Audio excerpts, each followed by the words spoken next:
So I grew up with 4 older brothers and sisters. My younger sister was born when I was 11, so for the first 10 years of my life I was the youngest, right? Which everybody thinks is the best position in a family, to be the youngest, right? Yeah, let me hear from you if you're the youngest in your family.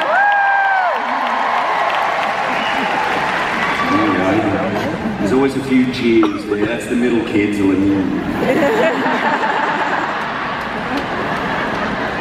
Sorry, something on the shirt there.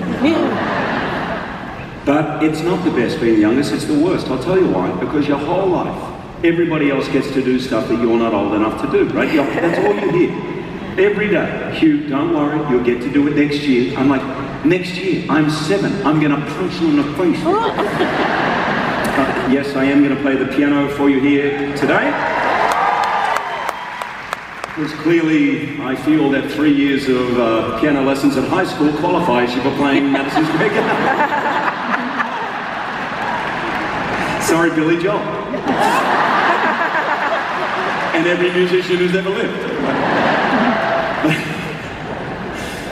But being the youngest, that is why I will never ever forget the day of my first game of cricket when I was 8 years of age. It was for St Ives. And this was a big day because this had nothing to do with my brothers, right? This was my gear, my uniform, my team, right? Biggest day of my life, by far up to that point. And it was a Saturday morning, all sports Saturday morning in Australia, and everyone was out because they were either playing sport or being driven to sport or shopping, whatever. And I just remember being told to be at the end of the driveway at 8:30. You will get picked up by another family and your game starts at 9. So I'm out there at the end of the driveway like 6:30 waiting. And I was waiting a long time, and you know when you just know something's not quite right, but you know I didn't want to believe it. This was such a big day. I'm going to get picked up. I'm going to get picked up, and I start to panic because I finally went inside to check on the time, and it's already 9 o'clock. It's actually 9:15, and I am absolutely freaking out. I was thinking maybe I got it wrong. Maybe it's 9:30, or maybe I should have been inside. Maybe the phone's been ringing and I haven't heard it. Now it's 9:30. It's 10 o'clock, and I'm just so angry and so powerless. And I'm just sitting out there at the end of the driveway, waiting.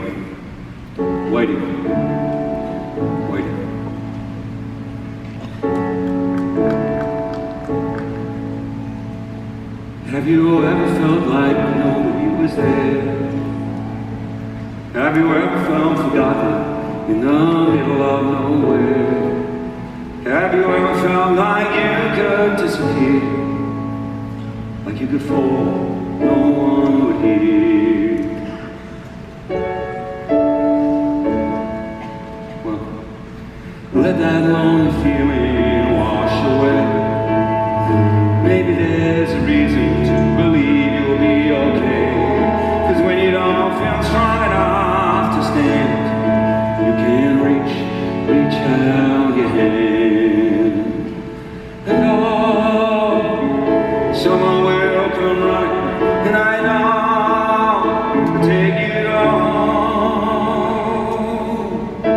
'Cause even when the dark comes crashing through, when you need a friend to carry you, when you're broken on the ground, you will be found. Let the sun come streaming in, you reach up and you rise again. If you only look around, you will be found.